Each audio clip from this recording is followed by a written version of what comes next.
Start. Dear आपका आप अपने यूट्यूब चैनल आर के एजुकेशन पर, मैं हूँ आर के यादव और आप स्टडी करेंगे जियोग्राफी के एक पार्ट को।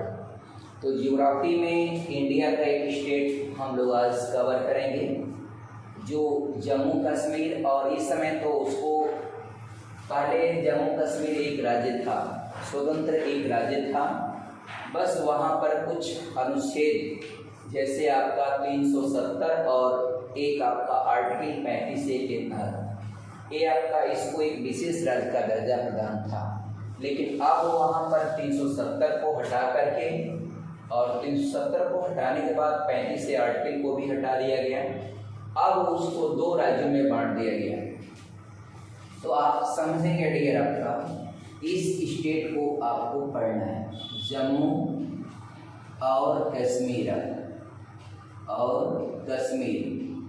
तो पूरी स्टेट के सारी स्टेट हिस्ट्री से लेकर जियोग्राफी और फिजिकल स्टेट सारे सिचुएशन को हम आपको बताएंगे। डियर एक तो ये है कि जो हमारा वर्तमान में मैप दिख रहा है, ये मैप हमारा पुराना है। ये जो मैप आप देख पा रहे हैं, ये मैप हमारा पुराना है। जबकि वर्तमान स्थिति में आप देखेंगे तो वर्तमान स्थिति में ये मैप की जो सिचुएशन है वह इसको दो यूटी यूनियन टेरिटरी यानी केंद्र शासित प्रदेशों में इसको बांट दिया गया, ऐसे कर दिया गया। तो ये आपका जम्मू कश्मीर है और इसको लद्दाख कर दिया गया, जम्मू एंड कश्मीर इसको लद्दाख कर दिया गया। तो डियर मैप तो मान लीजिए आपका सही है, बट ये पुराना मैप है। आइए इसके अकॉर्डिंग बताते हैं। देखिए जम्मू कश्मीर के संदर्भ में हम इतना आपको बताएंगे कि जम्मू कश्मीर पहले इस पर ईरान वालों ने कब्जा किया था, ईरान ने कब्जा किया। फिर आपका सिखों ने इस पर कब्जा किया। सिखों के बाद जो है इस पर अंग्रेज़ों ने कब्जा किया और अंग्रेज़ों के बाद इसको जो है डोगरा शासकों को दे दिया गया। तो जब देश आज़ाद हुआ तो उस समय ये जम्मू कश्मीर डोगरा शासक के पास था। और ये आपसे प्रश्न अगर कभी भी पूछा जाए कि जम्मू कश्मीर का अंतिम डोगरा शासक कौन था, आप बताएंगे हरि सिंह। जम्मू कश्मीर के अंतिम डोगरा शासक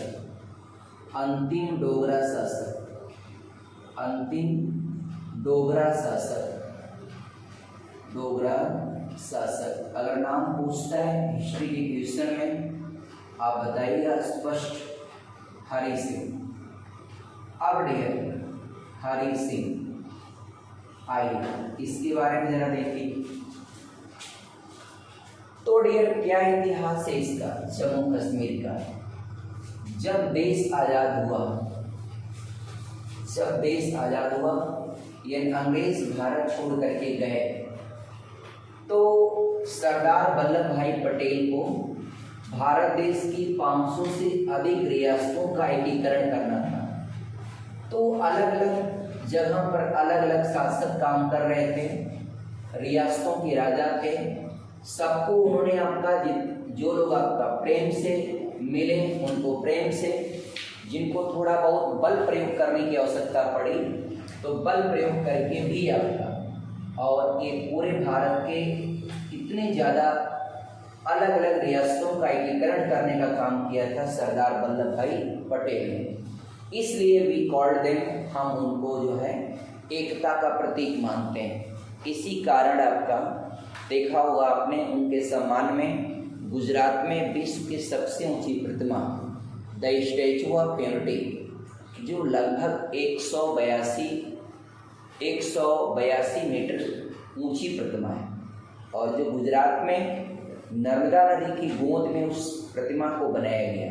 यानी यूँ कहिए नर्मदा नदी के एकदम बिल्कुल थोड़ा सा अंदर जा कर के और एक अच्छा सा चबूतरा बना करके बहुत ऊंची प्रतिमा को तैयार किया गया, जो पूरे दुनिया में सबसे ऊंची प्रतिमा है सरदार वल्लभ भाई पटेल। अगर क्वेश्चन आता है तो जरूर आप बताइएगा। अब डियर जम्मू कश्मीर के संदर्भ में और हम आपको बताएंगे डियर, एक चीज तो ये है कि कंडीशंस आप समझ गए, जब ये भारत को अंग्रेजों ने छोड़ा, फ्री किया, आज़ाद किया, आज़ाद करने के समय आपका सभी रियासतें आपका भारत में मिलती गई।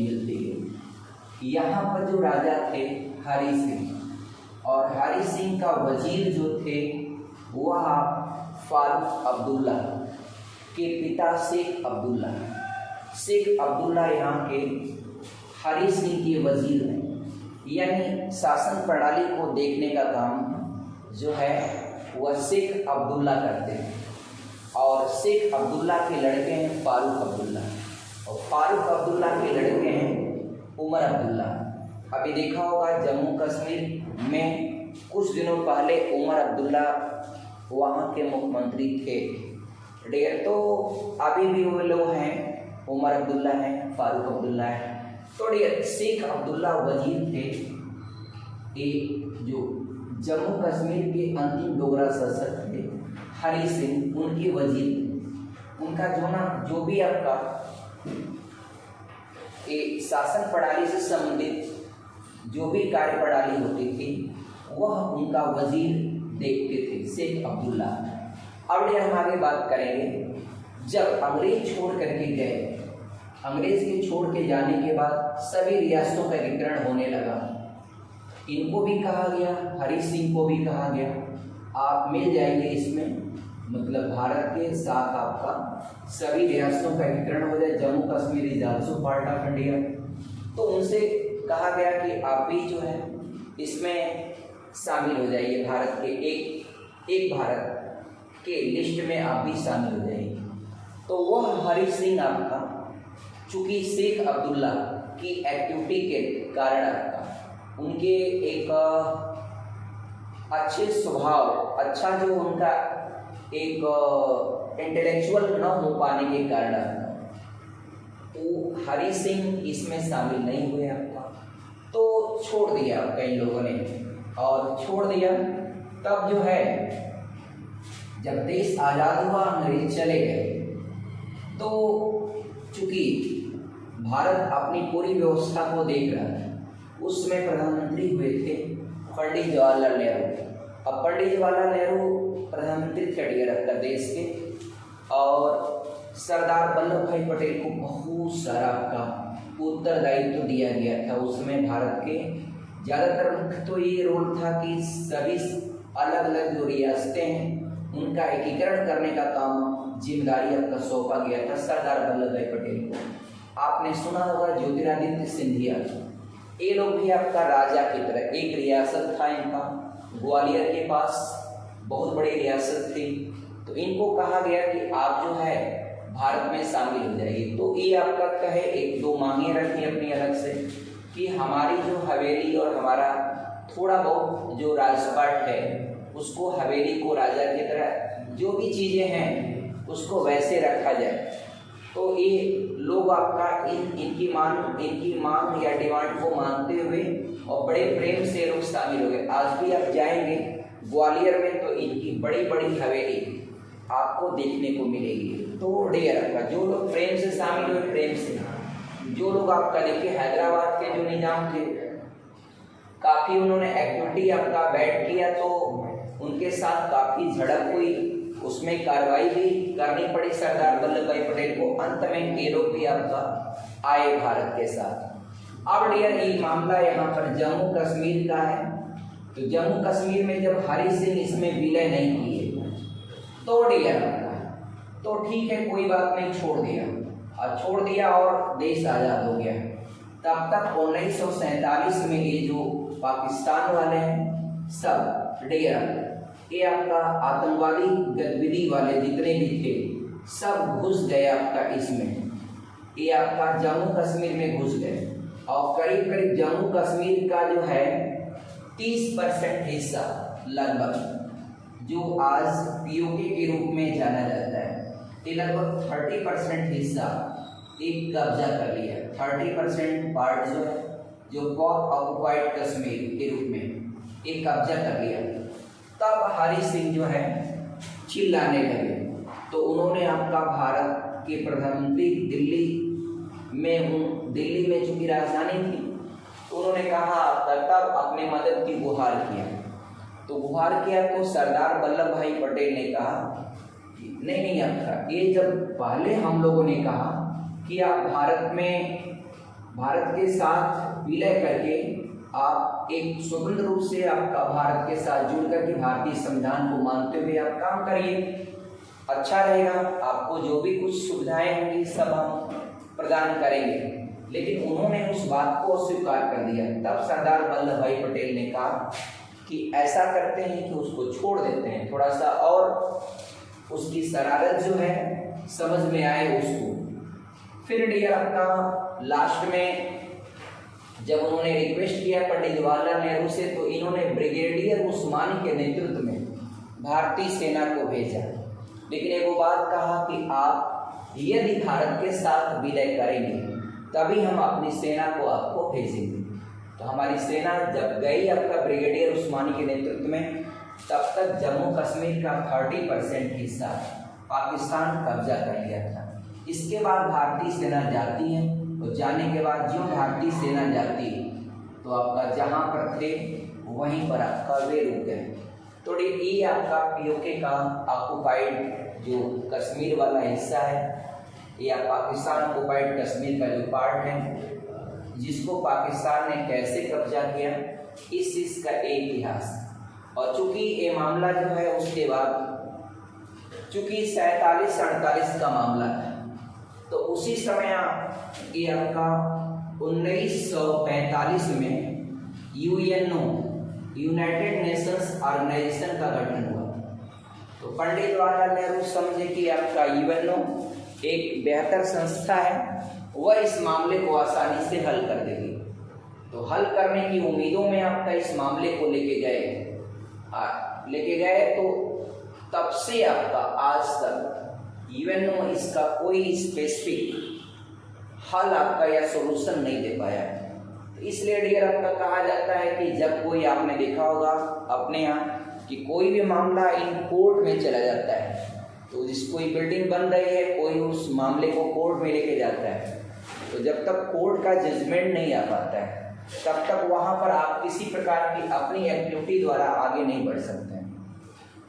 और उसके बाद 84 तक देखा गया, 84 तक भी आपका हम लोगों ने देखा कि पाकिस्तान का जितना अब बुरा हाल है, पाकिस्तान की इकोनॉमी या पाकिस्तान में करप्शन अब जितना है उतना पहले पाकिस्तान में करप्शन नहीं है।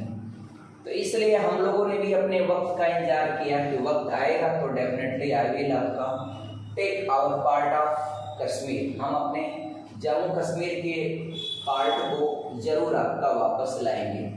और डियर एक बात और बताऊं मैं आपसे, डियर ये जो पीओके है, पीओके, तो पीओके के बारे में आप पूरा जानिए। 30% जो पीओके है, और डियर ये आपका पीओके, आप पीओके में जो है 3 हिस्से में बांट देते हैं डियर, 3 हिस्सा में बटा है। ये ऊपर वाला हिस्सा जो है इसको गिलगिट कहा जाता है। एक तरह से पीओके देखा जाए तो पूरी तरह से पहाड़ी एरिया है, लेकिन आप सैन्य दृष्टिकोण से देखा जाए तो बड़ा महत्वपूर्ण है। तो डियर ये जो गिलगिट वाला हिस्सा है, इसमें पाकिस्तान ने अपने आप को बचाने के लिए यहाँ पर अमेरिका को एक सैन्य अड्डा दे दिया गिलगिट। तो अमेरिका ने यहाँ पर सैन्य अड्डा बना लिया। सैन्य अड्डा अमेरिका यहाँ पर बनाने का उद्देश्य मेन ये था कि यहाँ से चाइना पर भी नजर रख लेंगे, यहाँ से रसिया से बराबर अमेरिका का विवाद चलता है, तो रसिया पर भी हम कोई चीज करना होगा कर लेंगे, और यहाँ से भारत की भी आपका निगरानी हम आसानी से कर लेंगे। और पाकिस्तान यहाँ पीओके में पाक ऑक्युपाइड कश्मीर, तो पाकिस्तान हमेशा डरता है भारत से, तो डर के मारे भारत की जमीन को कब्जा किया है। तो सोचता है कि भारत कभी आपका हमला बोल करके इसको कब्जा न कर ले, इसलिए वह एक अपने को एक मदद के रूप में अमेरिका को यहाँ पर अड्डा दे दिया, बैठाया, ताकि अमेरिका अगर भारत कभी इस पर हमला भी करेगा, अमेरिका जो है पाकिस्तान की मदद करेगा। इस अपेक्षाओं में पाकिस्तान ने गिलगित में अमेरिका को एक सैन्य अड्डा प्रदान कर दिया। जबकि आप लोगों को पता है कि यहाँ पर ओसामा बिन लादेन को एबटाबाद में 2 मई 2011 को मारा गया। तो डियर, गिलगित से यहाँ पर नजदीकी सैन्य अड्डा रहने के कारण अमेरिका के जो हेलीकॉप्टर आए थे, नेवी कमांडो के जो हेलीकॉप्टर आए थे, वो सब ऐसा नहीं कि अमेरिका से उड़कर रातों रात आए और एबटाबाद में ओसामा बिन लादेन को मार करके चले गए। वह अमेरिका का सैन्य अड्डा ये था गिलगित। तो पास के ही सैन्य अड्डे से वह रात में उड़ान भरे, थोड़ा सा बॉर्डर पार करके यहीं पर है एबटाबाद। एबटाबाद में इस्लामाबाद से थोड़ा सा दूर है। अब वहीं जाकर के तुरंत उन्होंने मारा और मार करके आपका डेढ़, फिर रात में ही सारी कार्रवाइयों को किया। तो देखिए, पाकिस्तान जिस चालाकी में अमेरिका को दिया, वो आपका नुकसान उसको हर सिचुएशन में आपका, जब कभी भी देखिए तो सिर्फ एक पाकिस्तान का ये था कि अपने को बचाव के लिए यहाँ पर अमेरिका को बसाया। और एक आपको कभी अगर पूछेगा तो एक गिलगित हो गया, और ये जो 2 हिस्सा है इसमें इसको बाल्टिस्तान कहते हैं। बाल्टिस्तान, ये आपका बाल्टिस्तान, बाल्टिस्तान, बाल्टिस्तान, ये बाल्टिस्तान वाला हिस्सा, और इसको आपका आजाद कश्मीर, जिसको एजी शॉर्ट लिख देते हैं डेढ़ का। अब क्या किया, और देखिए पाकिस्तान की मूर्खता। पाकिस्तान एक डेढ़ नासमझ वाला कंट्री है। यहाँ पर फिर क्या किया, ये भारत की जमीन का एक सस्क्राम वैली, सस्क्राम घाटी, सस्क्राम घाटी यहाँ पर इसको दे दिया चाइना, चाइना को गिफ्ट में दे दिया। अब बताइए, दूसरे की जमीन अनैतिक तरीके से कोई कब्जा कर ले, अब कब्जा करके उसको गिफ्ट दे दे, ये कौन सी बहादुरी और पुरुषार्थ की बात। देना है तो अपने देश की सरजमी को दे। तो भारत की एक कब्जा की गई जमीन, कश्मीर का वो हिस्सा, और उसमें से ये सस्क्राम घाटी को पाकिस्तान चाइना को दे दिया। चाइना को इसलिए दे दिया चाइना को कि ताकि चाइना जो है जब कभी भारत इस पर हमला करे तो चाइना आपका पाकिस्तान का मदद करे।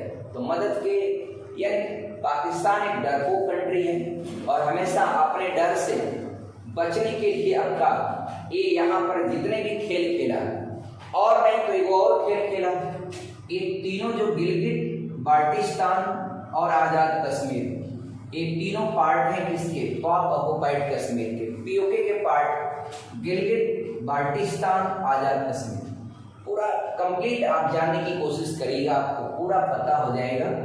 तो डियर, इन तीनों का एक जो राजधानी बनाया आपका यहाँ पर मुजफ्फराबाद। यहाँ पर तीनों का, गिलगित का, बाल्टिस्तान का और आज़ाद कश्मीर का एक संयुक्त रूप से राजधानी बनाया पीओके का, वो मुजफ्फराबाद। और ये घबराने की बात नहीं, अगली एयर स्ट्राइक आपका हमारा मुजफ्फराबाद में होगा।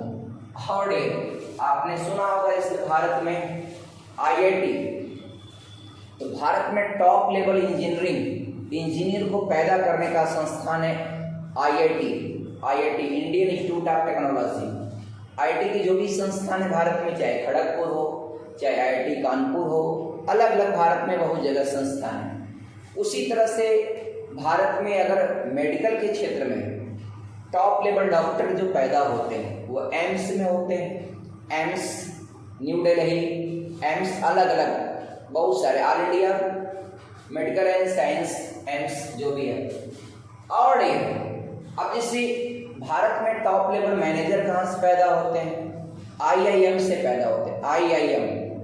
आईआईएम के पहले 5 संस्थान हुआ करते थे, एक उसमें से लखनऊ, तो IIM का फुल फॉर्म होता है Indian institute of management. Indian institute of management जहाँ से लोग MBA की पढ़ाई किया करते थे, टॉप लेवल मैनेजर जो बनते थे हिंदुस्तान में वो आपका IIM से निकलते थे, टॉप लेवल इंजीनियर IIT से, टॉप लेवल डॉक्टर एम्स से।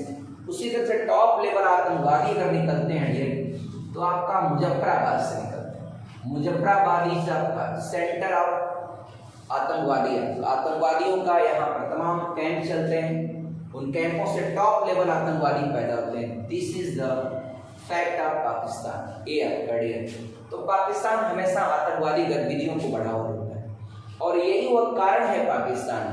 पाकिस्तान देखिए मुख्य रूप से इस्लाम धर्म है, लेकिन आपने देखा होगा तमाम यहाँ पर कई बार यहाँ पर इस मस्जिद में कोई बम फोड़ देगा, कोई इस मस्जिद में बम फोड़ देगा, और किसी भी मस्जिद में इस्लाम के लोग ही तो जाते हैं। लेकिन क्या है, पाकिस्तान में कोई शिया सुन्नी को मारता है, सुन्नी शिया को मारता है, अलग अलग तमाम उसमें बटे हुए ग्रुप। तो पाकिस्तान का कोई वास्तविक सिद्धांत नहीं। एक बार तो आप लोगों ने देखा होगा पाकिस्तान की गजब घटना हुई थी।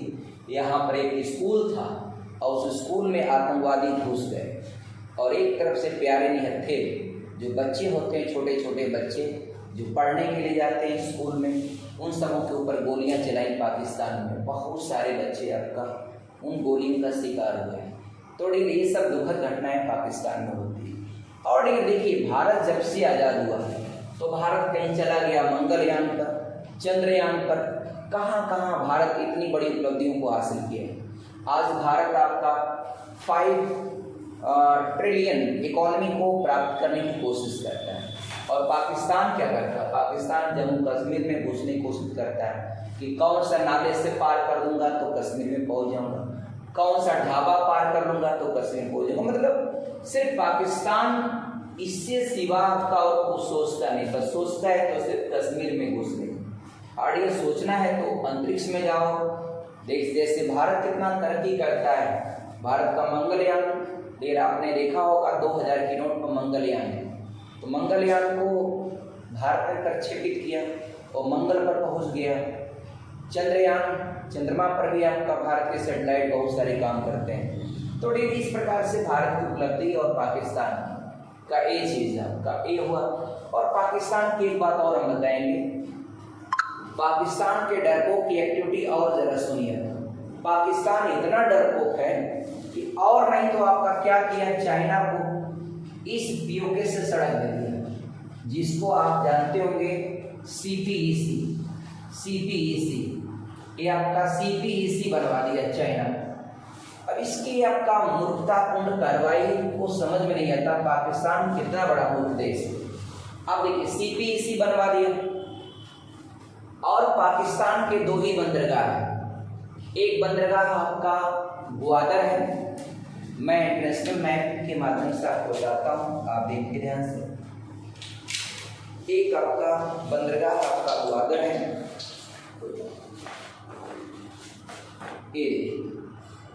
ये आपका है डेयर।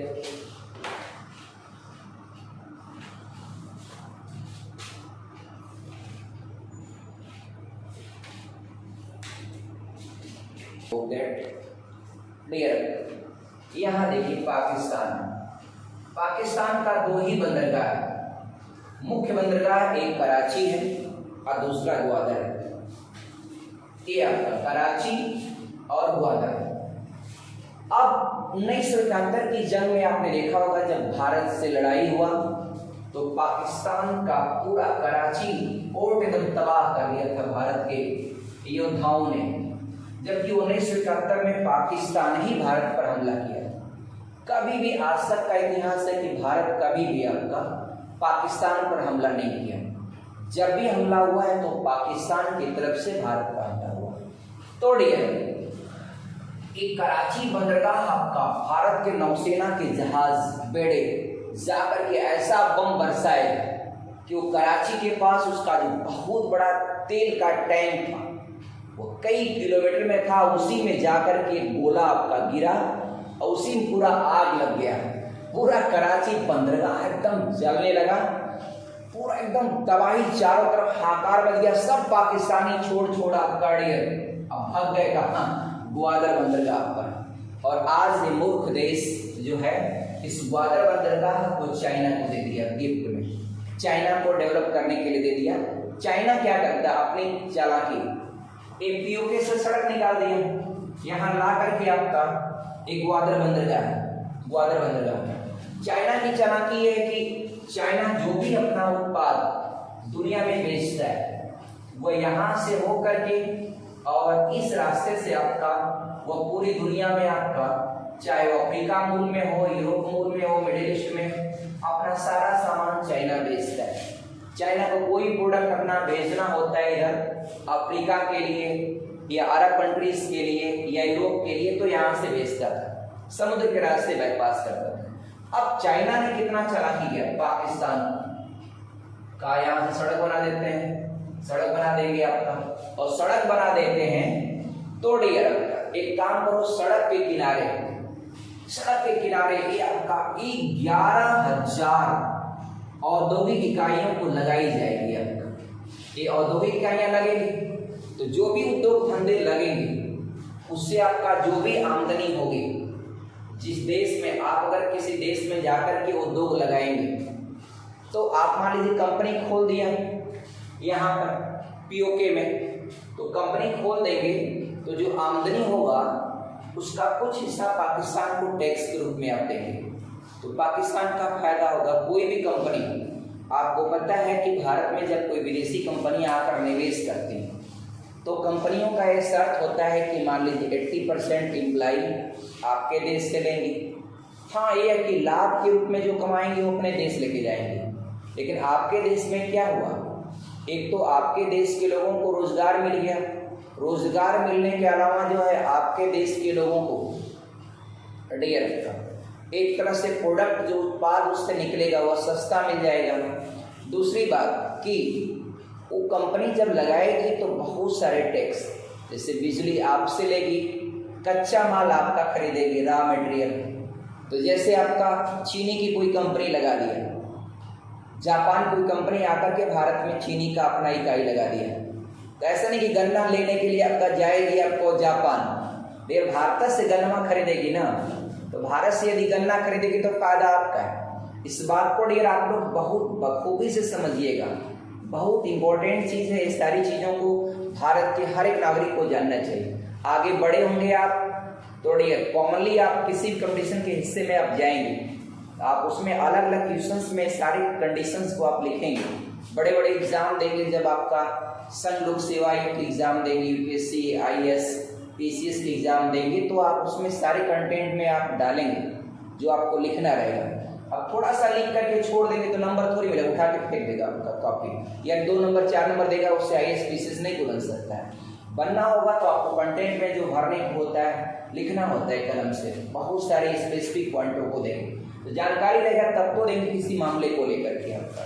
तो सीपीईसी जैसे दीजिए, CPEC what is the disadvantage in account of Pakistan, या what is the advantage of China by CPEC, तो उसको लिखना पड़ेगा पूरा डिटेल्स कि क्या सीपीईसी से चाइना को फायदा है। तो चाइना को डियर आपका यही फायदा है कि जो चाइना, अब चाइना यहाँ से भारत से कोई माल, आपका रोड बना है चाइना का माल लेके जाने के लिए, नहीं, चाइना यहाँ से अपना उत्पाद लेके आता है और वियतनाम के बगल से और मलेशिया के बीच में जो आपका समुद्र का रास्ता है यहाँ से निकालता है और यहाँ से ऐसे दूर दूर आपका लेके जाता है। भारत के बेहद करीब नहीं जाता है क्योंकि भारत से बहुत आपका चाइना डरता है, और चाइना से भारत के संबंध जो है, चूंकि आपका चाइना ने भारत को हमेशा नुकसान किया है। अभी चाइना की बात करेंगे, अक्साई चीन का बात करेंगे, तब भी वो मामला क्लियर हो जाएगा। तो डियर, तो ये जो है इधर जा करके और इधर अपना माल को बेच सके, इसको चालाकी के लिए चाइना का इतना कई लाख आपका लीटर आपका पेट्रोल डीजल बर्बाद होता है, समय बर्बाद होता है। बस पूरे भारत को बाईपास करने के लिए चाइना ने बना दिया सीपीईसी, यानी China Pakistan economic corridor, China Pakistan economic corridor, CPEC, China Pakistan economic corridor. अब जब चाइना बनाया तो पाकिस्तान को कहा कि सड़क के किनारे किनारे 11,000 उद्योग लगेंगे और तुम्हारा पाकिस्तान तुम्हारे यहाँ डियर आपको एकदम तुम्हारे सभी पाकिस्तानी भाइयों को खूब रोजगार मिलेगा। अब बताइए कौन जाएगा पाकिस्तान में? अब बताइए यहाँ पर कोई फैक्ट्री लगाएगा? डियर कोई फैक्ट्री अगर यहाँ लगाएगा तो यहाँ पर कब कोई बम मार देगा इसकी कोई गारंटी नहीं। अब पाकिस्तान में इतनी आतंकवादी गतिविधियां होती कि आप वहां पर जाकर के कोई भी दुनिया का देश का कोई भी उद्योगपति पाकिस्तान में उद्योग लगाने के लिए उसके कान खड़े हो जाते हैं। कोई तैयार होगा यहाँ पर उद्योग लगाने के लिए? बताइए जब भी अब यहाँ पर उद्योग लगाएगा हमेशा आतंकवादी गतिविधियों को अंजाम देता है। कब इधर से बम चला जाएगा, कब उधर से मिसाइल आ जाएगी, कोई भरोसा नहीं। अब पाकिस्तान में इतनी आतंकवादी गतिविधि है कि कोई आपका उद्योग लगाने में आपका उसका रोआ कांप जाता है। इसलिए डियर आप कहें तो मूर्ख बनाया चाइना ने पाकिस्तान को। उद्योग लगेंगे, तुम्हारा गाड़ी जाएगा। अरे गाड़ी पाकिस्तान का नहीं जाएगा, ज्यादातर गाड़ियां जो ट्रक और बसेस वो चलेंगे चाइना के बड़े बड़े ट्रक वो पूरा माल लेके जाएंगे और डियर उस रोड पर चाइना के ट्रक ज्यादा चलेंगे। लेकिन चाइना ने पाकिस्तान को क्या कहा कि ऐसा सड़क बनाते हैं और आपका, जबकि इस सड़क पर पैसा चाइना का ज्यादा लगना चाहिए, लेकिन चाइना ने वो पैसा अपना लगा करके नहीं सड़क बनाया। कहा कैसा है कि तुमको हम लोन दे देते हैं, लोन ले लो। और लोन आपका एक मूर्ख आपका पाकिस्तान उससे आपका लोन ले लिया और लोन इतना ले लिया कि कभी जिंदगी में पाकिस्तान चाइना के कर्ज से मुक्त नहीं हो सकता। तो आप आज पाकिस्तान का बहुत बुरा हाल है, उसकी इकोनॉमी इतनी खराब हो गई क्योंकि उसकी अपनी जो है छोटी सोच उसको पीछे ले गई। तो ये मामला CPEC का मामला है। और यहाँ पर ग्वादर बंदरगाह जो लिया है चाइना, कहा ग्वादर बंदरगाह तुम्हारा डेवलप कर देते हैं। और डेवलप क्या करता है, उसको मूर्ख बनाता है। वहाँ पर बड़े बड़े आपका वो बंदरगाह के किनारे अपना माल जब ट्रक से लेके आएगा, हजारों हजार ट्रक चाइना के आएंगे माल लेकर के। क्योंकि आप जानते हैं इस समय आपका पूरी दुनिया में अगर कोई अपना उत्पाद दुनिया में बहुत ज़्यादा अगर कोई बेच रहा है तो चाइना बेच रहा है। इस चीज़ को आप भी मानते होंगे, भारत वाले भी मानते होंगे कि भारत में ही देख लीजिए, मोबाइल की दुनिया में देख लीजिए, किसी भी दुनिया में चाइना सामान, चाइना के सामानों का हर दुनिया के हर देशों में एकदम भरमार लगी हुई है। तो इस ग्वादर बंदरगाह को लिया डेवलप करने के लिए और वहाँ पर बड़े बड़े आपका ऐसे स्थान बना दिए जहाँ पर अपने सामानों को ला करके वो आपका वहाँ पर रख सके। और जब वहाँ रख देगा फिर वहाँ से वो आपका समुद्र के जरिए आपका पानी के जहाज से दुनिया के अलग अलग जिन देशों को भेजना हो, यूरोप या मिडिल ईस्ट, एशिया के या अफ्रीका मुल्क के सारे देशों को वो एक्सपोर्ट कर देगा। ठीक चाइना की ये चालाकी। और ये हमारे इमरान खान चाचा जी आपका इनकी तो बुद्धि आपका काम नहीं कर रही और देश को लगा कि आपका कुछ हालात सुधारेंगे, ये और खराब करते चले गए। डियर आगे बढ़ते हैं। ये था आपका पाकिस्तान वाला मामला। और चाइना वाला जो है तो इसको भी बता देते हैं। देखिए चाइना की कंडीशन क्या है और इस मामले को समझिएगा, क्योंकि जम्मू कश्मीर से दोनों मामले जुड़े हुए, तो दोनों मामले जुड़े हुए तो हम बताते हैं आपको। डियर आप समझिएगा उस चीज़ को। डियर ये जो लद्दाख वाला मामला है, लद्दाख के पास जो मामला है ये आपका 10% जो है, अरे 30% आपका POK पाकिस्तान के पास है और 10% हिस्सा ये आपका किसके पास, चाइना के पास। इसको अक्साई चीन ये आपका 10% चाइना ने कैसे ले लिया। हमारे Pandit Jawaharlal Nehru, first prime minister of India Pandit Jawaharlal Nehru 1954 में वो समझौता किया चाइना के साथ, पंचशील समझौता। उसमें ये कहा गया चाइना और भारत के बीच में कि हम आपके आंतरिक मामलों में कोई इंटरफेयरिंग नहीं करेंगे। चाइना कहा कि हम भारत के मामलों में कोई आंतरिक मामलों में इंटरफेयरिंग नहीं करेंगे। फिर हुआ दूसरा पॉइंट कि कोई अंतर्राष्ट्रीय मुद्दा होगा तो हम आपका साथ देंगे, आप हमारा साथ देंगे। और भी ऐसे आपका 3-4 बातें आपका उसमें दर्ज की गई। और ये भी हुआ कि ना हम आपके ऊपर हमला कर सकते हैं ना आप हमारे ऊपर हमला कर सकते हैं, सारी बातें हुई। अब देखिए यहीं पर पंडित जवाहरलाल नेहरू ने ये आपका पंचशील समझौता किया था सिर्फ 6 वर्ष के लिए, और जबकि इसको कर देना चाहिए था कम से कम 100 साल के लिए, 20 साल के लिए, 30 साल के लिए। चाइना क्या चालाकी किया, 1954 में भारत के स्थितियाँ उतनी स्ट्रांग नहीं थी, देश आज़ाद हुआ था। भारत एक बहुत आपका, चूँकि अंग्रेज भारत से ज़्यादातर आपका भारत को लूटने का काम किए अंग्रेज आपका, आए भारत में भारत को कमज़ोर करने की कोशिश की अंग्रेज आपका, इसलिए भारत की अर्थव्यवस्था काफ़ी वीक हो गई थी उस दौरान। पंडित जवाहरलाल नेहरू ने देश को संभालना शुरू किया। 1954 में पंचशील समझौता होता है भारत और चाइना के बीच। कितने साल के लिए होता है? 6 साल के लिए। अच्छा, एक साल पहले 1959 में 1959 में ये चाइना आकर के आपका पूरा तिब्बत को, पूरे तिब्बत वाली एरिया ये आपका कब्जा कर लिया। पूरे तिब्बत पर कब्जा करने का काम चाइना जो किया था 1959 में। चाइना ने तिब्बत पर कब्जा कब किया? पहले तिब्बत एक अपना मुल्क था, एक स्वतंत्र मुल्क था, उस पर चाइना ने कब्जा कर लिया। अब कब्जा करके वहाँ का जो शासक थे या जो उस तिब्बत को साम्राज्य को चला रहे थे, दलाई लामा, उसको जो है उसने क्या कर दिया, यहाँ से बेदखल करके हटा दिया। वो दलाई लामा आकर के भारत में सड़ लिया उन्होंने बाद में आपका। इस समय दलाई लामा भारत में आपका हिमाचल प्रदेश में रहते हैं, डेरा। तो चाइना ने पूरा तिब्बत को अपने कब्जे में कर लिया, पूरा तिब्बत को, तिब्बत के अधिपत्य को पूरा कैप्चर कर लिया। ठीक, तिब्बत को कैप्चर करने के बाद, तिब्बत को जब पूरा कब्जिया लिया चाइना, तो फिर आपका अब चाइना की निगाह है आपका इन पर, ये लद्दाख वाली एरिया, नेपाल वाली एरिया, ये आपका सिक्किम वाली एरिया और अरुणाचल प्रदेश वाली एरिया, इन एरियाओं पर कहता है चाइना ये हमारी हथेली है और ये हमारी अंगुलियां हैं। ये नहीं जानता हम भारतवासी इससे मार करके हथेली उथेली तोड़ करके इधर कर देंगे।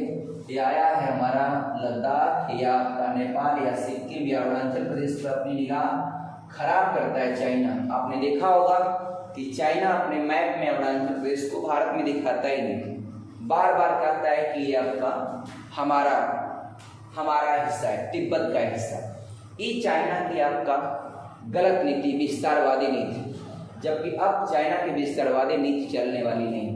और लद्दाख में क्या किया, तो जब 6 वर्षों के लिए समझौता किया, आप बस 6 वर्ष जोड़ लीजिए, 1960 तक हो जाएगा। और क्या किया चाइना आपका, चाइना 62 में जो है ये भारत पर हमला कर दिया। 1962 में चाइना युद्ध हुआ, और चाइना युद्ध हुआ तो 1962 में चाइना जो है भारत के 10% हिस्से को आपका कब्जा कर लिया, जो अभी भी आपका चाइना के हिस्से में। और चाइना इस पर बात नहीं करता है, और नहीं तो घुस करके अंदर आकर के गलवान घाटी में यहाँ आपका ये सब आपका जो विध्वंसक कार्रवाई को अंजाम देता है यहाँ पर, ताकि कोई कहे तो आपका कहेगा चाइना आगे बढ़ करके क्यों हमेशा शरारत करता है। शरारत इसलिए चाइना करता है कि लोग, कोई कहेगा कि अच्छा भाई रहने दो, जाओ, हटो, तो कोई इस पर बात ना करे, वो आगे के मामलों में उलझा रहे, आगे के मामलों में उलझा रहे। और हमारे मोदी जी भी बहुत अच्छा काम कर रहे हैं डियर। देखिए अभी आपको पता होगा कि पाकिस्तान में ये आपका सर्जिकल स्ट्राइक, एयर स्ट्राइक, तमाम स्ट्राइक आप इधर हो रहा है। तो पता है एग्जाम से पहले एक प्री बोर्ड टेस्ट होता है, प्री बोर्ड होता है। तो हम लोग प्री बोर्ड आपका इधर कर रहे हैं डियर, इधर कर रहे हैं, आप मेन बोर्ड आपका करेंगे इधर। तो एक समय आएगा कि dear after that time, after some time, Aksai Chin is also part of India, POK is also part of India. बस मोदी जी हैं, dear I will believe in them, dear definitely 30% and 10% will be after some time definitely part of India. Part of India is also, but now time आपका this part is covered by Pakistan, that part is covered by आपका China, जिसको हम लोग अपने कब्जे में ले लेंगे। अब थोड़ा सा बात करें और आगे बढ़ाते हैं। अब देखिए, ये तो हमारा बाहरी आपका कब्जे वाली सिचुएशन को मैंने आपको दर्शा दिया। अब क्या दर्शाऊंगा आप जरा सुनिए। ये देखिए, एक बात समझिए आपका, यहाँ पर ये आपका 30% वाला पीओके है, ये 10% वाला साइड चीन। अब लेकर यहाँ जो बच गया हिस्सा 60%, आप ऐड कर लेंगे 60% कश्मीर हमारा बचा हुआ है। इसमें आपका 3 हिस्सों में बांट लेते हैं। ये आपका डियर, ये आपका ऐसा, ये जम्मू कश्मीर, ये जम्मू है, कश्मीर है, ये लद्दाख है। ये जो बचा हुआ है ना, वो यही 3 है, जम्मू कश्मीर और लद्दाख। जम्मू कश्मीर और लद्दाख ये 3 हिस्सों में है। जबकि पाकिस्तान जो भी आपका कार्रवाइयाँ करता है वो कश्मीर में करता है, कश्मीर में। जबकि जम्मू का हाल बहुत बढ़िया है, जम्मू का हाल बहुत बढ़िया है, और ये हमारा लद्दाख है। बट अब आजकल मैप में आप देखेंगे इस समय जो बदलाव किया गया, यहाँ से अनुच्छेद 370 को हटा करके जो आपका एक बहुत बढ़िया काम हुआ, जम्मू कश्मीर को मुख्य विकास धारा में जोड़ा जा सकता है। अब ये आप जरा देखिएगा, ये आपका जम्मू कश्मीर है, और अब ये हिस्सा ऐसे बन गया। यही आपका जम्मू और कश्मीर आपके हिसाब से है, और ये पूरी एरिया लद्दाख, ये टोटल एरिया लद्दाख है। जम्मू कश्मीर यहाँ पर हिंदूज की संख्या ज़्यादा है, यहाँ पर हिंदूज, जबकि कश्मीर में मुस्लिम समुदाय के लोगों की संख्या ज़्यादा है। लेकिन क्या है डियर, कितना बढ़िया आपका भारत ने अपना ब्रेन इस्तेमाल किया। अब डियर कोई मामला यदि आपका यहाँ का उठाएगा पाकिस्तान, तो ये मामला कहाँ का है, तो लद्दाख का है। और कश्मीर कश्मीर कश्मीर पाकिस्तान हमेशा चिल्लाता है, कश्मीर ये था, कश्मीर कश्मीर चिल्लाता है। अब आपका कितना ब्रेन से इस चीज़ को बदल दिया गया। अब कश्मीर जो पहले था वो आज की डेट में लद्दाख हो गया। वही मामला उठेगा तो कहाँ मामला है, लद्दाख का। झगड़ा किस चीज़ का है, कश्मीर का। कश्मीर तो यहाँ है, बस काम खत्म आपका। तो ये सब आपका जो है भारत की अपनी आपका ब्रेन का एक उपयोग किया भारत ने। कश्मीर में आप फिजिकल दृष्टिकोण से मैं बताऊं, अब तक तो ऐतिहासिक दृष्टिकोण की बातें मैं आपको बताता है। अब कश्मीर के बारे में हम लोग जानेंगे कि केवल कश्मीर में 2 ही चीज है। एक वो पास मिलता है, पास मतलब जाने का पास नहीं डियर आपका, पास माने दर्रा होता है।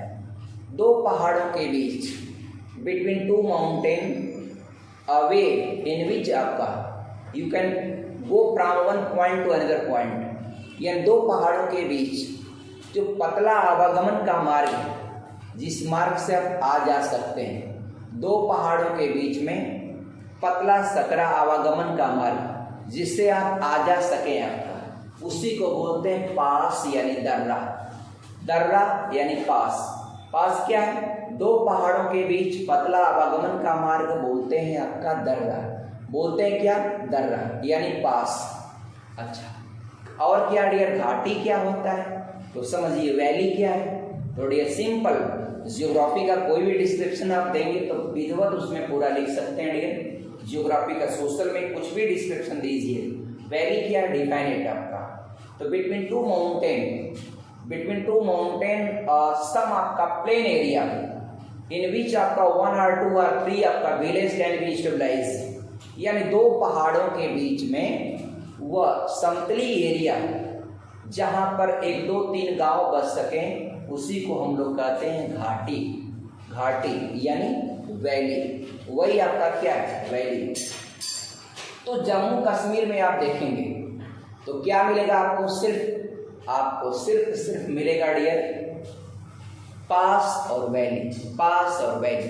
पूरा जम्मू कश्मीर आपका या तो दर्रा है या तो घाटी है, या तो दर्रा है या तो घाटी। थोड़ी सी बात हम आपको और करेंगे जम्मू कश्मीर का, थोड़ा सा हिस्ट्री के बहुत ज़्यादा पॉइंट। ऐसा डियर जम्मू कश्मीर पर आपने सुनते सुनते आप लोग भी जब से बचपन में इस दुनिया में आए हैं तब से आप लोग यही सुनते जम्मू कश्मीर क्या मामला है, जम्मू कश्मीर शांत नहीं होता है।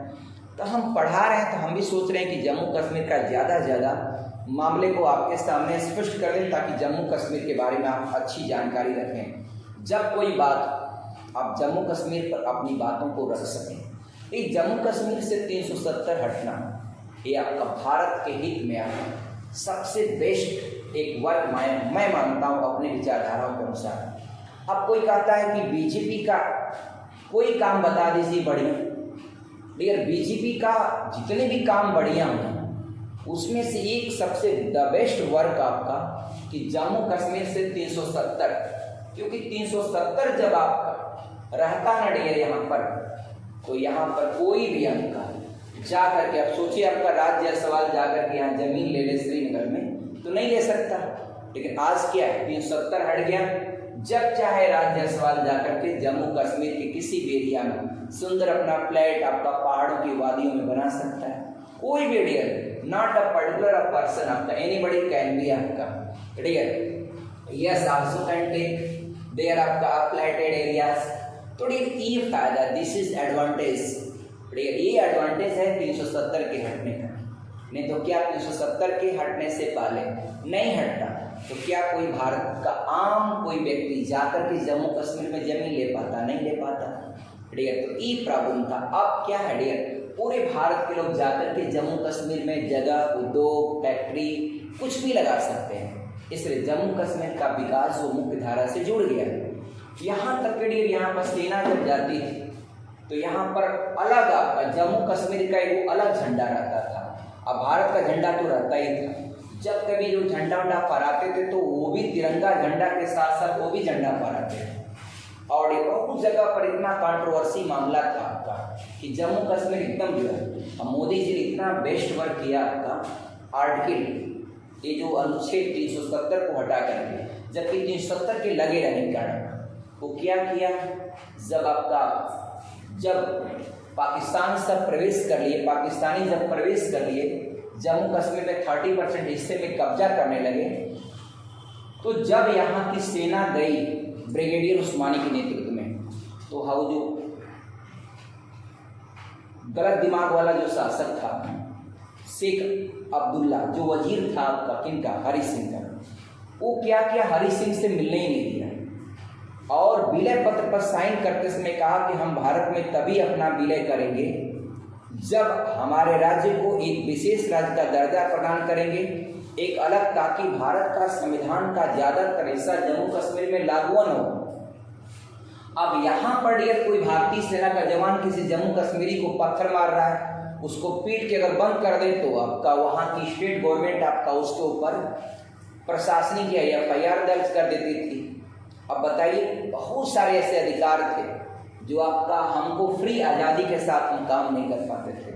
आज क्या है, कोई पत्थर मार के दिखाए एकदम तोड़ के रख देंगे हम लोग आपका, एकदम उसको शुद्ध कर देंगे आपका। तो डियर अब जम्मू कश्मीर के हालात देखिएगा कितना तेजी से सुधर रहे हैं। वो आपका 370 अनुच्छेद हटने के बाद, आर्टिकल 35A के हटने के बाद एकदम जम्मू कश्मीर इतना आपका भारत में तेजी से आपका भारत की विकास की मुख्य धारा से जुड़ गया।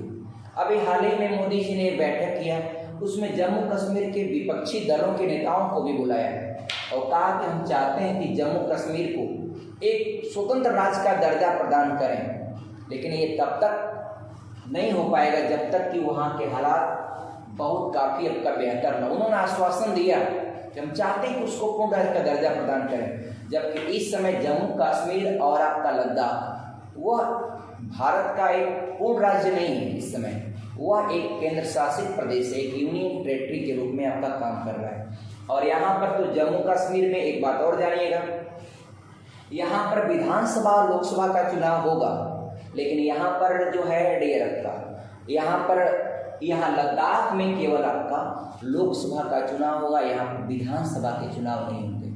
और जम्मू कश्मीर में कोई मुख्यमंत्री अब बनेगा तो वही बन सकता है जैसे केजरीवाल बन जाते हैं आपका। केजरीवाल दिल्ली के हैं ना मुख्यमंत्री। अब केजरीवाल के घर में जब चाहे कोई दिल्ली पुलिस का दरोगा सिपाही घुस करके तलाशी ले ले मुख्यमंत्री घर। अब आपका डेर, हमारे यहाँ कोई आपका मुख्यमंत्री के यहाँ जरा कोई पुलिस की हिम्मत है तलाशी लेने का, कोई दरोगा का नहीं। और वहाँ पर दिल्ली में क्या है, मुख्यमंत्री केजरीवाल है, उनको जब चाहेगा दिल्ली पुलिस का कोई भी सिपाही दरोगा उनके घर के घुस के अंदर आपका और उसकी तलाशी ले लेता है। तो ये होता है कि दिल्ली में प्रशासनिक जो आपका पुलिस प्रशासन है वह दिल्ली के हाथ में नहीं। और वैसे ही आपका यहाँ पर होगा जम्मू कश्मीर में। जम्मू कश्मीर में कोई मुख्यमंत्री भी बनेगा तो पूरी की पूरी प्रशासनिक जो लगाम होगी वह केंद्र सरकार यानी गृह मंत्री अमित शाह के हाथ में होगी डियर। इसलिए अब इसको पूरे जम्मू कश्मीर को सुधारने में देर नहीं लगेगी, बहुत जल्दी मामला आपका द बेस्ट आप देखने को मिलेगा। और अब भारत का कोई भी नागरिक जो चाहे यहाँ पर जाकर के अपना जमीन ले खरीदे। और एक बात और मैं करूँगा, यहाँ पर श्रीनगर एक बार की बात है, ये आपका बिंदुसार में बिहार में आपका मगध की एरिया थी। यहाँ से यहाँ पर बिंदुसार फादर ऑफ अशोक, सम्राट अशोक का नाम आपने सुना होगा इतिहास में, खूब बढ़िया से पढ़ लीजिएगा सोशल में आपका। तो बिंदुसार के लड़के थे अशोक और सुशील। एक बार जम्मू कश्मीर वाले जो है ना यहाँ पर पत्थरबाजी कर रहे थे, आपका हंगामा खड़ा किए थे। तो हंगामा किए थे खड़ा, तो ये जो है पहले से ही आपका ये सब बड़े आपका खचरे थे, मतलब हमेशा बैड एक्टिविटीज में पत्थरबाजी में आपका संलिप्त रहा करते थे जम्मू कश्मीर वाले। बस इन्होंने अपना एक बेटा था सुशील, बिंदुसार मगध साम्राज्य का शासक, उसने अपने बेटे सुशील को भेजा कि जाओ जरा जम्मू कश्मीर को देख लो। तो बड़ा आपका सब वहाँ पर तगड़ बगड़ किए। सुशील गया यहाँ से जम्मू कश्मीर और फिर वापस मुंह गिरा के आया। क्या हुआ जी? अरे आपके सब फूर दिए सुशील, अब पिटा के आ गया आपका वापस मगध में। तब आपका बिंदुसार घुसिया करके यहाँ तब अवंती के राजा थे, शासक थे सम्राट अशोक को भेजा, जाओ तो जी जम्मू कश्मीर में जरा देख लो। तो ऐसी सी बात है, सुशील गया था और पिटा के आ गया। तब अशोक जाता है और जा करके खूब आपका जो भी पत्थरबाजी और हिंसात्मक गतिविधियों में सम्मिलित सबको पीट पाट के एकदम किनारे लगा दिया। एक ही 2 दिन बाद आया और बिंदुसार से बोला आपका सब मामला शांत हो गया। अरे कैसे शांत हो गया इतना जल्दी? का जो उछल कूद रहे थे सबको एकदम हमेशा के लिए शांत कर दिया। और अशोक का वास्तव में एक बार कलिंग युद्ध आप लोगों ने देखा होगा या सुना होगा, कलिंग युद्ध के बारे में वीडियो देख लीजिएगा। कलिंग युद्ध में इतना नरसंहार हुआ था कि पूरा अशोक का एकदम हृदय परिवर्तन कर दिया था कलिंग का युद्ध। कलिंग के युद्ध के बाद अशोक भावनात्मक तरीके से बहुत टूट गया था इतना। और अशोक बहुत आपका एक काफी बहादुर व्यक्ति था, उसने गया और पूरा आपका इसको शांत कर दिया, सबको शांत कर कहा जम्मू कश्मीर मामला शांत। बिंदुसार कैसा बादशाह कड़िया ये अशोक था। अशोक गया बस यहाँ पर श्रीनगर की स्थापना कर दिया। श्रीनगर आपको कभी पूछता है कि जम्मू कश्मीर में श्रीनगर की स्थापना किसने किया, आप बताइएगा अशोक ने श्रीनगर की स्थापना किया। अब मैं आपको जितना जम्मू कश्मीर मैंने आपको बताया फिजिकली तौर पे यू विल गेट ओनली आपका पास और वैली। जम्मू कश्मीर में क्या पाएंगे आप? पास पाएंगे और वैली पाएंगे, पास पाएंगे और वैली पाएंगे, दर्रा और घाटी। क्या पाएंगे? दर्रा और घाटी। अब आइए एक बार दर्रे की बात कर लें फिर घाटी की बात कर लेंगे, पूरा खत्म हो जाएगा। अब देखिए ध्यान से, यहाँ पर जो पीओके वाला हिस्सा है ना, ये पीओके पाक ऑक्युपाइड कश्मीर, तो श्रीनगर से ये आपका पीओके को जोड़ने वाला जो दर्रा है ना वह बुर्जिला दर्रा है। कौन सा दर्रा डियर आपका? बुर्जिला दर्रा। अगर पूछता है श्रीनगर से पीओके को जोड़ने वाला दर्रा कौन सा है, तो बुर्जिला दर्रा। और यहाँ लद्दाख, और लद्दाख को श्रीनगर से जोड़ने वाला जो दर्रा है वो आपका जोजिला दर्रा है, उस दर्रे का नाम जोजिला है। और श्रीनगर और लद्दाख के बीचवा में पड़ता है कारगिल। थोड़ा सा उधर बना लेंगे, कारगिल। श्रीनगर और लद्दाख के बीच में पड़ता है कारगिल। और जब कभी भी पूछे भारत को चाइना से जोड़ने वाला दर्रा कौन है, काराकोरम दर्रा। और ये मैं आपको बताया कि सबसे बढ़िया सिचुएशन है जम्मू कश्मीर में, जम्मू सबसे बढ़िया हालात किसकी है, ये आपका जम्मू की बढ़िया हालात है। तो जम्मू को श्रीनगर से जोड़ने वाला दर्रा बनिहाल दर्रा। आप दिमाग में एक बात बैठा सकते हैं, सबसे बढ़िया आपका कश्मीर, जम्मू और लद्दाख में सबसे बेस्ट लोकेशन, सबसे ज्यादा शांति कहाँ रहती है, जम्मू में रहती है। क्योंकि जम्मू में आपका एक बात और बताया था, जम्मू में हिंदूज की संख्या ज्यादा है और यहाँ यहीं पर जम्मू में ही आपका जय मां वैष्णो देवी आपका माता का मंदिर है। इतनी सारी धार्मिक गतिविधियों को अंजाम देते हैं। सबसे सुंदर अगर कहीं आपका सबसे शांति और आपका सबसे पीसफुल एरिया है तो जम्मू का है।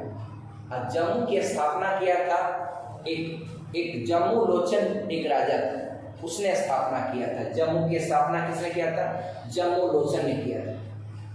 जम्मू लोचन के इतिहास में थोड़ा सा आपको बताना चाहूंगा। एक बार जम्मू गया, जम्मू लोचन गया आपका जम्मू में, आप वहां पर तवी नदी, तवी तो आपने सुना होगा रेलगाड़ी का नाम जम्मू तवी एक्सप्रेस। तो जम्मू जो है बाबू ना, जिस नदी के किनारे पर लोकेटेड है वो आपका तवी नदी है, आपका तवी। तो जम्मू तवी सुना होगा आपने, जम्मू तवी। तो जम्मू में कौन सी नदी है, तवी नदी है। और जबकि श्रीनगर में अगर नदी पूछता है तो झेलम याद रखिएगा। अब सुनिए, तो जम्मू में गया जब आपका जम्मू लोचन, तो क्या किया कि अपना तीर कमान और जो भी कुछ था रथ हो वह दूर रख करके आपका दूर कहीं जंगल में से खड़ा कर दिया, और रथ हो तो वहीं पर अपना तीर तलवार जो भी राजा का हथियार होता है उसको वहीं पर रख करके रथ पर आ गया, पानी पी रहा था नदी में। अब पहले तो लोग नदियों में ही पानी पिया करते थे, मशीन थोड़ी गड़ी थी आपका। आया और नदी का पानी एकदम स्वच्छ था। पहले उतनी आबादी रहती नहीं थी, पूरी नदियों के पानी एकदम स्वच्छ पानी रहा करता था। नदियों में नहाना, नदियों का पानी पीना, यही लोग करते थे। अब आकर खूब बड़े प्रेम से पानी पी रहा है। और तब तक देखा आपका एक शेर, एक बहुत बड़ा शेर उसके बगल में मात्र 10 मीटर की दूरी पर, और ये राजा एकदम निहत्था था, पानी पी रहा है। और देखा आपका शेर भी आया उसके बगल में, उसको भी प्यास लगी तो खूब पानी पिया शेर। इसकी निगाह पड़ी आपका शेर पर, इसका तो हालत खराब, आए दादा अब गए काम से आपका। और ये देखा आपका आफ्टर सम टाइम वो आपका शेर पानी पीता है, एकदम इधर ऐसे गर्दन करके, और उसको देखते हुए वो जम्मू लोचन जो राजा था उसको देखते हुए एकदम मस्त ऐसे शेर मुड़ा और चला जाता। वाह! तो जम्मू लोचन के दिनों में वो दिन आपका इतना खुशियों भरा था। और जम्मू लोचन खुश होकर के ठीक है वहीं पर आपका जम्मू शहर की स्थापना कर दिया, जम्मू का। वहीं पर वो राजा ने एक शहर बसाई, उसका आज नाम है जम्मू। और जम्मू जिस नदी के किनारे पर है वो तवी नदी, इसलिए वहाँ पर जो ट्रेन जाती है उसको बोलते हैं Jammu Tawi express.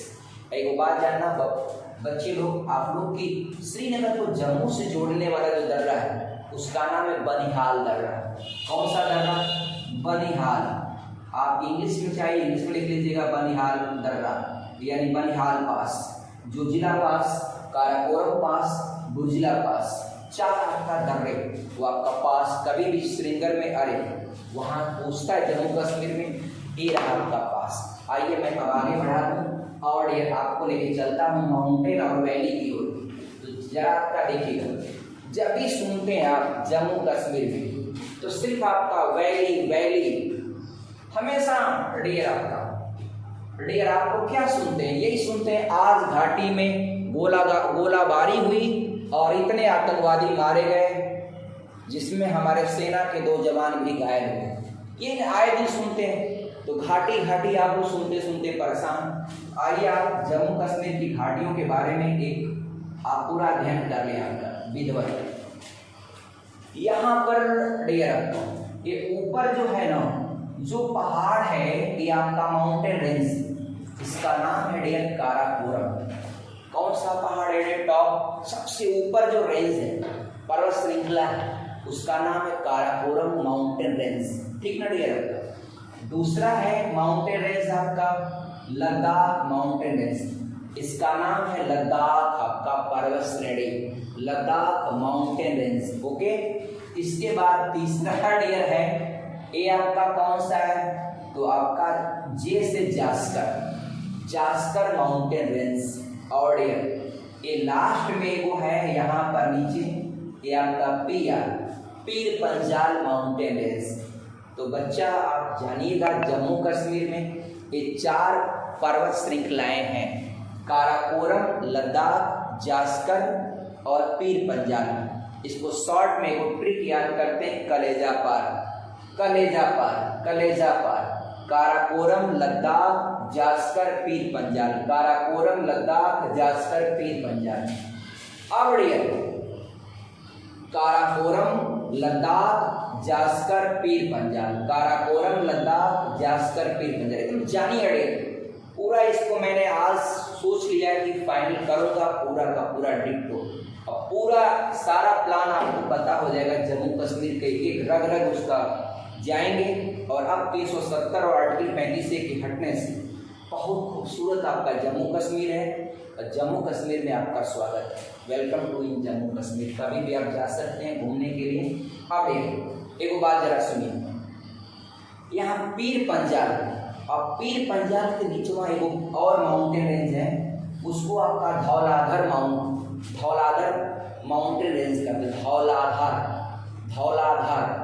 Dhauladhar mountain range.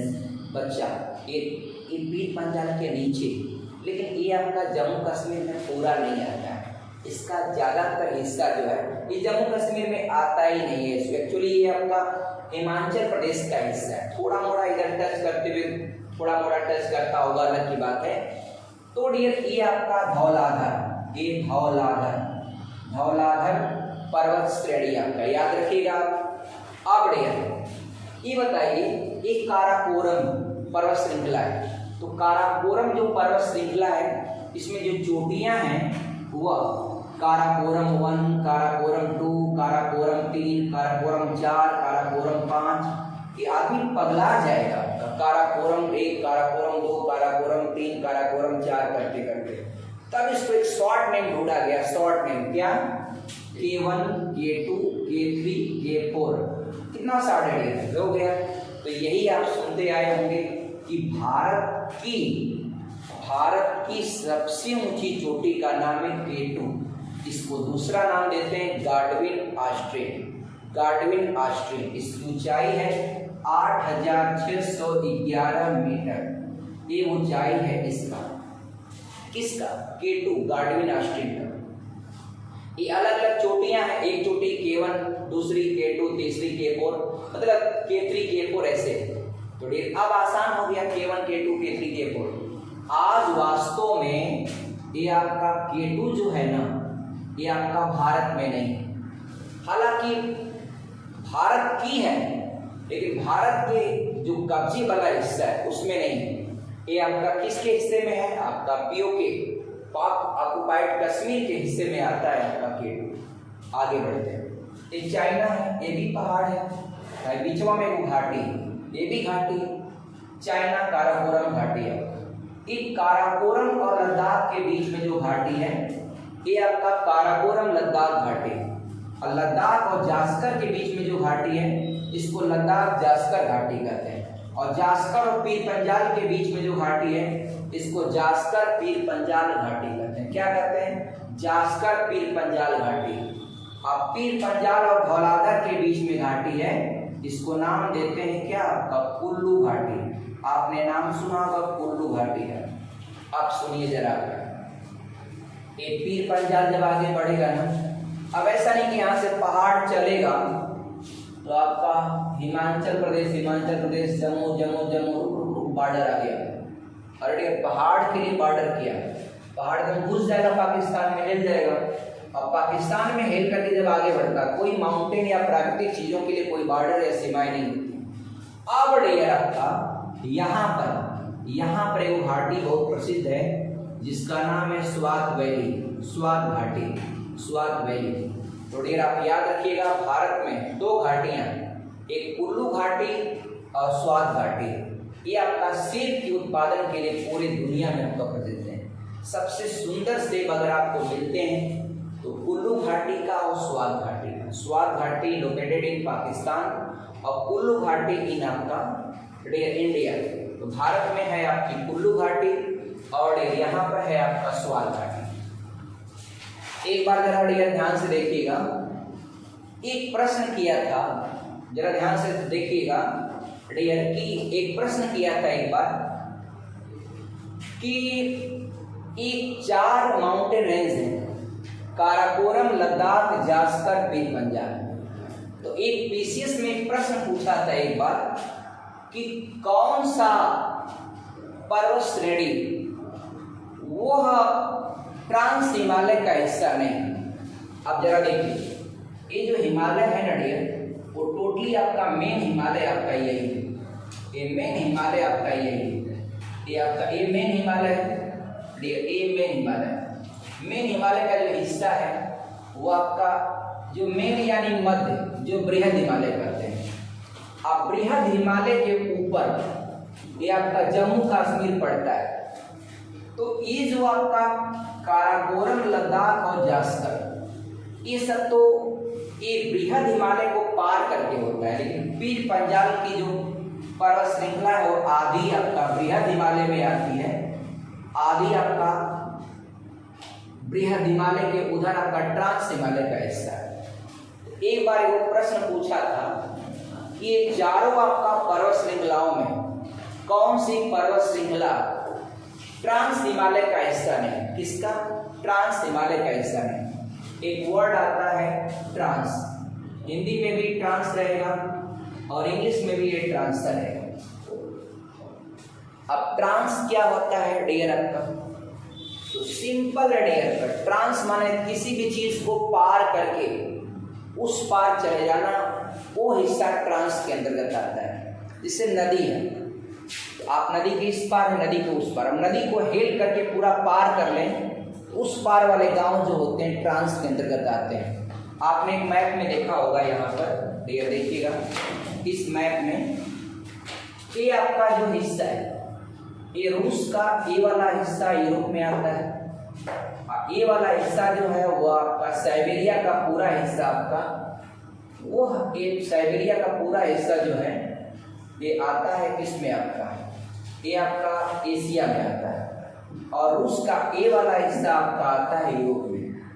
एक वो शहर है रूस में आपका सेंट पीटर्सबर्ग, सेंट पीटर्सबर्ग आपका, ये रूस में पड़ता है। एक वो यहाँ पर व्लादिवोस्टोक, व्लादिवोस्टोक एक शहर है रूस का, एकदम किनारे पर है। तो व्लादिवोस्टोक से आपका एक ट्रेन जाती है सेंट पीटर्सबर्ग के लिए, तो पूरे साइबेरिया को ही हेल करके आपका जाती, हेल करना माने आपके सामान्य भोजपुरी लैंग्वेज डियर, यूं समझिए आपका डियर, तो पूरी साइबेरिया को ही हेल जाती है, यानी पार करके आपका बाहर निकल जाती है। इसलिए आपका इसका नाम देते हैं ट्रांस साइबेरियन रेल मार्ग, आपका ट्रांस साइबेरियन रेल रूट आपका, ये ट्रांस साइबेरियन, इसलिए ट्रांस मतलब होता है किसी चीज को हेल जाना, इसलिए आप कह सकते हैं हेल जाना, एनीथिंग इज नोन एज आपका ट्रांस। एक ऐसा शब्द है पार कर जाना, क्रॉस कर जाना। और एक और एग्जाम्पल देता हूँ ट्रांस का, यहाँ पर सिडनी और यहाँ पर पर्थ, तो सिडनी से वो ट्रेन आपका पूरे ऑस्ट्रेलिया को हेल करके आपका पर्थ जाती है, जिसको ट्रांस ऑस्ट्रेलियन रेल मार्ग कहते हैं, ट्रांस ऑस्ट्रेलियन रेल मार्ग। एक और एग्जाम्पल बता दूं, यहाँ पर ब्यूनस आयर्स एक शहर है अर्जेंटीना का, ब्यूनस आयर्स। अब ब्यूनस आयर्स से वो ट्रेन चलती है, ये आपका पूरा ये जो एंडीज पर्वत श्रेणीमाला, इस पूरे एंडीज पर्वत श्रेणीमाला को पार करके साल पराजो तक जाती है। अब ये पूरा आपका पार कर जाती है एंडीज पर्वत श्रेणीमाला को, ब्यूनस आयर्स से चिली के अंतर्गत आपका साल पराजो आपका शहर है, वहां तक जाती है। तो पूरा एंडीज पर्वत श्रेणीमाला को ही आपका हेल करके आपका क्रॉस कर लेती है, इसलिए इसको नाम दिया गया है ट्रांस इंडियन रेल मार्ग, इंडियन नहीं, इंडियन, ट्रांस इंडियन रेल मार्ग। ये ट्रांस का मतलब आपका डियर, ये 3 शब्द बताए हम आपको। अब dear this is your last topic, फिर आइए फिनिश करते हैं। तो प्रश्न किया है डियर आपका, आप इतना जानिएगा कि कौन ट्रांस का हिस्सा नहीं। तो ट्रांस के हिस्से में आपका पीर पंजाल को मत रखिएगा, क्योंकि पीर पंजाल का कुछ हिस्सा आपका आता है बृहद हिमालय या ग्रेट हिमालय में। अब बाकी हाई 3 के जो है वो आपका एक्चुअल में ट्रांस में है। इनका कोई भी पार्ट आपका वो देखिए, हिमालय के 3 पार्ट हैं। एक वो ट्रांस हिमालय जिसको प्राचीन हिमालय कहते हैं, एक वो ग्रेट हिमालय जो ग्रेट हिमालय, एक वो नया हिमालय जो ग्रेट हिमालय के बाद नीचे क्रिएशन होता है, उसी को नाम देते हैं शिवालिक। तो हिमालय को 3 भागों में बांटते हैं, ट्रांस, ग्रेट और आपका शिवालिक। ये हिमालय को 3 रेंज में बांटते हैं। अब आपसे कोई पूछे इन तीनों में सबसे अधिक ट्रांस कौन है, आप क्या बताएंगे? काराकोरम बताएंगे। डियर एक बात, एक कोई प्रश्न बनता है डियर, अब 4 लोग मर जाए, 3 लोग मरे हों, आपको आ जाएगा सबसे ज्यादा मरा कौन है?